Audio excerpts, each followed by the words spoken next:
యోబు గ్రంథము 13వ అధ్యాయము. నేను మాటలాడెదను, నా జోలికి రాక మౌనులై యుండుడి. నా మీదకి వచ్చునది ఏదో అది వచ్చునుగాక. నేనెందుకు నా ప్రాణమును ఎరగా చేసుకొనవలెను? చేసి కొననుగాని ప్రాణమునకు తెగించి మాటలాడెదను.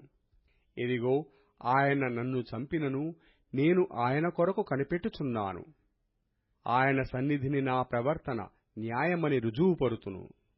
ఇదియు నాకు రక్షణార్థమైనదగును. భక్తిహీనుడు ఆయన సన్నిధికి రా తెగింపడు. నా వాజ్మూలమును శ్రద్ధగా ఆలకించుడి. నా ప్రమాణవాక్యములు మీ చెవులలో చొరనీయుడి. ఆలోచించుడి.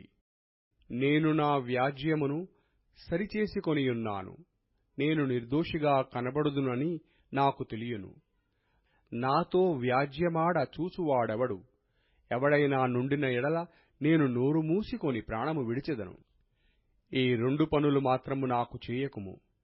అప్పుడు నేను నీకు విముఖుడనైయుండను. నీ చెయ్యి నా మీద నుండి తొలగింపుము. నీ భయము నన్ను బెదిరింపనీయకుము. అప్పుడు నీవు పిలిచిన ఎడల నేను నీకుత్తరమిచ్చెదను. నేను పలికెదను, నీవు నాకుత్తరమిమ్ము. నా దోషములెన్ని, నా పాపములెన్ని? నా అతిక్రమమును నా పాపమును నాకు తెలియజేయుము. నీవేళ నీ ముఖమును మరుగజేసికొంటివి, నన్నేల నీకు పగవానిగా ఎంచుచున్నావు. ఇటు అటు కొట్టుకొని పోవుచున్న ఆకును నీవు వేధించెదవా? ఎండిపోయిన చెత్తను తరుముదువా? నీవు నాకు కఠినమైన శిక్ష విధించియున్నావు.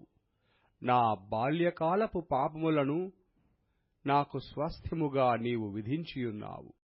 బొండలలో నా కాళ్లు బిగించియున్నావు. నా ప్రవర్తన అంతయు నీవు కనిపెట్టుచున్నావు.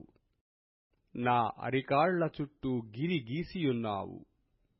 మురిగి క్షీణించుచున్న వాని చుట్టూ, చిమ్మట కొట్టిన వస్త్రము వంటి వాని చుట్టూ గిరిగీసి వానిని కనిపెట్టుచున్నావు. యోబు గ్రంథము 14వ అధ్యాయము. స్త్రీ కనిన నరుడు కొద్ది దినముల వాడై మిక్కిలి బాధనొందును. పువ్వు వికసించినట్లు వాడు పెరిగి వాడిపోవును. నీడ కనబడకపోవునట్లు వాడు నిలవక పారిపోవును. అట్టి వాని మీద నీవు కనుదృష్టియుంచియున్నావు. తీర్పు నొందుటకై నన్ను నీ ఎదుటకి రప్పించియున్నావు. పాపసహితునిలో నుండి పాపరహితుడు పుట్టగలిగిన ఎంత మేలు! అలాగున ఎవడునూ పుట్టనేరడు. నరుల ఆయుష్కాలము పరిమితి కలది. వారి నెలల సంఖ్య నీకు తెలిసేయున్నది. మించజాలని వయఃపరిమాణము నీవు వారికి నియమించియున్నావు. కూలివారి వలె తమకు నియమింపబడిన పనిని వారు ముగించు వరకు వారు విశ్రమము నొందునట్లు వారి వైపు చూడకయుండుము. వృక్షము నరకబడిన ఎడల అది తిరిగి చిగుర్చుననియు దానికి లేత కొమ్మలు వేయుననియు నమ్మకము కలదు. దాని వేరు భూమిలో పాతదైపోయినను, దాని అడుగు మొద్దు మంటిలో చీకిపోయినను, నీటివాసన మాత్రము చేత అది చిగుర్చును. లేత మొక్కవలే అది కొమ్మలు వేయును. అయితే నరులు మరణమై కదలలేక పడియుందురు. నరులు ప్రాణము విడిచిన తరువాత వారేమైపోవుదురు? తటాక జలములు ఎట్లు ఇంకిపోవునో, నది నీరు ఎట్లు ఎండి హరించిపోవునో, అలాగుననే నరులు పండుకొని తిరిగి లేవలేరు. ఆకాశము గతించిపోవు వరకు వారు మేలుకొనరు. ఎవరునూ వారిని నిద్ర లేపజాలరు. నీవు పాతాళములో నన్ను దాచిన ఎడల ఎంతో మేలు. నీ కోపము చల్లారు వరకు నన్ను చాటున నుంచిన ఎడల ఎంతో మేలు. నాకు ఇంతకాలమని నీవు నియమించి తర్వాత నన్ను జ్ఞాపకము చేసుకొనవలనని నేనెంతో కోరుచున్నాను. మరణమైన తర్వాత నరులు బ్రతుకుదురా? అలాగుండిన ఎడల నాకు విడుదల కలుగు వరకు నా యుద్ధ దినములన్నీయు నేను కనిపెట్టియుందును. అలాగుండిన ఎడల నీవు పిలిచెదవు, నేను నీకు ప్రత్యుత్తరమిచ్చెదను. నీ హస్తకృత్యము ఎడల నీకు ఇష్టము కలుగును. అయితే ఇప్పుడు నీవు నా అడుగుజాడలను లెక్కపెట్టుచున్నావు. నా పాపమును సహింపలేకయున్నావు.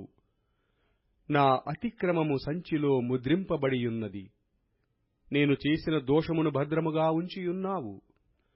పర్వతమైనను పడిపోయి నాశనమగును. కొండయైనను దాని స్థానము తప్పును. జలము రాళ్లను అరగదీయును. దాని ప్రవాహములు భూమి యొక్క ధూళిని కొట్టుకొనిపోవును. నీవైతే నరుల ఆశను భంగపరుచుచున్నావు. నీవు వారిని ఎల్లప్పుడూ గెలుచుచున్నావు గనక వారు గతించిపోవుదురు. నీవు వారికి ముఖవికారము కలగజేసి వారిని వెళ్లగొట్టుచున్నావు. వారి కుమారులు ఒకవేళ ఘనత వహించినను అది వారికి తెలియకపోవును. వారు ఒకవేళ అణిగిపోయినను అట్టి గతి వారికి పట్టెనని వారు గ్రహింపకయుందురు. తమ మట్టుకు తామే శరీరమునందు నొప్పి నుందుదురు. తమ మట్టుకు తామే ప్రాణమునందు దుఃఖపడుదురు. యోబు గ్రంథము 15వ అధ్యాయము. అప్పుడు తేమనీయుడైన ఎలీఫజు ఈలాగున ప్రత్యుత్తరమిచ్చెను. జ్ఞానము గలవాడు నిరర్ధకమైన తెలివితో ప్రత్యుత్తరమియ్యదగునా? తూర్పుగాలితో తన కడుపు నింపుకొనదగునా? వ్యర్థ సంభాషణ చేత వ్యాజ్యమాడదగునా? నిష్ప్రయోజనమైన మాటల చేత వాదింపదగునా? నీవు భయభక్తులను వ్యర్థము చేయుచున్నావు. దేవుని గూర్చిన ధ్యానమును హీనపరుచుచున్నావు. నీ మాటల వలన నీ పాపము తెలియబడుచున్నది. వంచకులు పలుకులు నీవు పలుకుచున్నావు. నేను కాదు, నీ మాటలే నీ దోషమును స్థాపించుచున్నవి. నీ పెదవులే నీ మీద సాక్ష్యము పలుకుచున్నవి. మొదట పుట్టిన పురుషుడవు నీవేనా? నీవు పర్వతములకు ముందుగా పుట్టినవాడవా? నీవు దేవుని ఆలోచన సభలో చేరియున్నవాడవా? నీవు మాత్రమే జ్ఞానవంతుడవా? మేము ఎరగనిది నీవేమి ఎరుగుదవు? మేము గ్రహింపనది నీవేమి గ్రహింతువు? నెరిసిన వెండ్రుకల గలవారును చాలా వయస్సు మీరిన పురుషులను మాలోనున్నారు. నీ తండ్రి కంటెను వారు చాలా పెద్దవారు. దేవుడు సెలవిచ్చిన ఆదరణ నీకు తేలికగానున్నదా?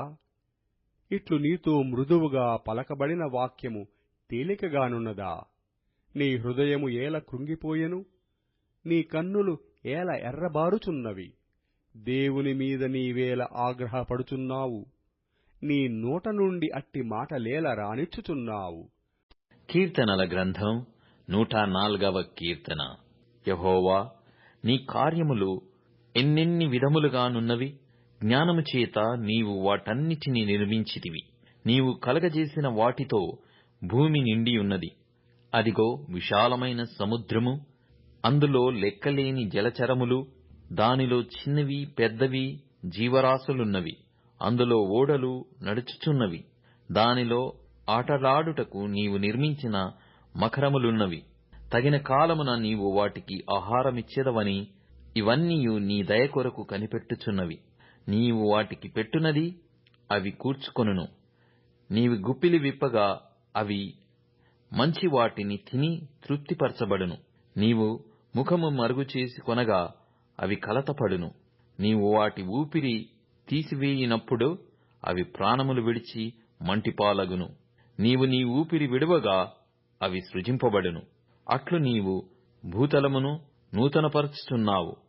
సామెతల గ్రంథం 21వ అధ్యాయం. న్యాయమైన క్రియలు చేయుట నీతిమంతునికి సంతోషకరము, పాపము చేయు వారికి అది భయంకరము.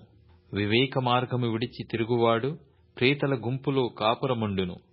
మొదటి కొరింథీయులకు వ్రాసిన పత్రిక 6వ అధ్యాయము. మీలో ఒకనికి మరి ఒకని మీద వ్యాజ్యమున్నప్పుడు వాడు పరిశుద్ధుల ఎదుట గాక అనీతిమంతుల ఎదుట వ్యాజ్యమాడుటకు తెగించుచున్నాడా? పరిశుద్ధులు లోకమునకు తీర్పు తీర్చుదురని మీరెరుగరా? మీ వలన లోకమునకు తీర్పు జరగవలసియుండగా మిక్కిలి అల్పమైన సంగతులను గూర్చి తీర్పు తీర్చుటకు మీరు యోగ్యత లేదా? మనము దేవదూతలకు తీర్పు తీర్చుదమని ఎరుగరా? ఈ జీవన సంబంధమైన సంగతులను గూర్చి మరి ముఖ్యముగా మీరు తీర్పు తీర్చవచ్చును గదా. కాబట్టి ఈ జీవన సంబంధమైన వాక్యములు మీకు కలిగిన ఎడల వాటిని తీర్చుటకు సంఘములో తృణీకరింపబడిన వారిని కూర్చుండబెట్టుదురా? మీకు సిగ్గు రావలెనని చెప్పుచున్నాను. ఏమి, తన సహోదరుల మధ్యను వ్యాజ్యము తీర్చగల బుద్ధిమంతుడు మీలో ఒక్కడైనను లేడా? అయితే సహోదరుడు సహోదరుని మీద వ్యాజ్యమాడుచున్నాడు, మరి అవిశ్వాసుల ఎదుటనే వ్యాజ్యమాడుచున్నాడు. ఒకని మీద ఒకడు వ్యాజ్యమాడుట మీలో ఇప్పటికే కేవలము లోపము. అంతకంటే అన్యాయము సహించుట మేలు గదా.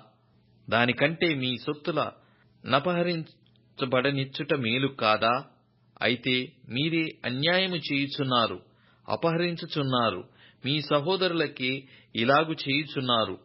అన్యాయస్థులు దేవుని రాజ్యమునకు వారసులు కానేరని మీకు తెలియదా. మోసపోకుడి. జారులైనను, విగ్రహారాధకులైనను, వ్యభిచారులైనను, ఆడంగమితనము గలవారైనను, పురుష సంయోగులైనను, దొంగలైనను, లోభులైనను, త్రాగుబోతులైనను, దూషకులైనను, దోచుకొనువారైనను దేవుని రాజ్యమునకు వారసులు కానేరరు. మీలో కొందరు అట్టివారై ఉండిరి. కాని ప్రభువైన యేసుక్రీస్తు నామమునను మన దేవుని ఆత్మయందును మీలో కడగబడి పరిశుద్ధపరచబడిన వారై నీతిమంతులుగా తీర్చబడితిరి. అన్నిటియందు నాకు స్వాతంత్ర్యము కలదు గాని అన్నియు చేయదగినవి కావు. అన్నిటియందు నాకు స్వాతంత్ర్యము కలదు గాని నేను దేని చేతను లోబర్చబడనొల్లను. భోజన పదార్థములు కడుపునకును, కడుపు భోజన పదార్థములకును నియమింపబడి ఉన్నవి. దేవుడు దానిని వాటిని నాశనము చేయును. దేహము జారత్వము నిమిత్తము కాదుగాని ప్రభువు నిమిత్తమే. ప్రభువు దేహము నిమిత్తమే. దేవుడు ప్రభువును లేపెను, మనలను కూడా తన శక్తి వలన లేపును. మీ దేహములు క్రీస్తునకు అవయవములైయున్నవని మీరెరుగరా. నేను క్రీస్తు యొక్క అవయవములను తీసుకొని వేశ్య యొక్క అవయవములుగా చేయుదునా. అదెంత మాత్రమును తగదు. వేశ్యతో కలుసుకొనువాడు దానితో ఏకదేహమై ఉన్నాడని మీరెరుగరా. వారిద్దరూ ఏక శరీరమై యుందురు అని మోషే చెప్పుచున్నాడు గదా. అటువలే ప్రభువుతో కలుసుకొనువాడు ఆయనతో ఏకాత్మయ్యున్నాడు. జారత్వమునకు దూరముగా పారిపోవుడి. మనుష్యుడు చేయు ప్రతి పాపమును దేహమునకు వెలుపల ఉన్నది గాని జారత్వము చేయువాడు తన సొంత శరీరమునకు హానికరముగా పాపము చేయుచున్నాడు. మీ దేహము దేవుని వలన మీకు అనుగ్రహింపబడి మీలో నున్న పరిశుద్ధాత్మకు ఆలయమై యున్నదని మీరెరుగరా. మీరు మీ సొత్తు కారు, విలువ పెట్టి కొనబడిన వారు గనుక మీ దేహముతో దేవుని మహిమపరచుడి.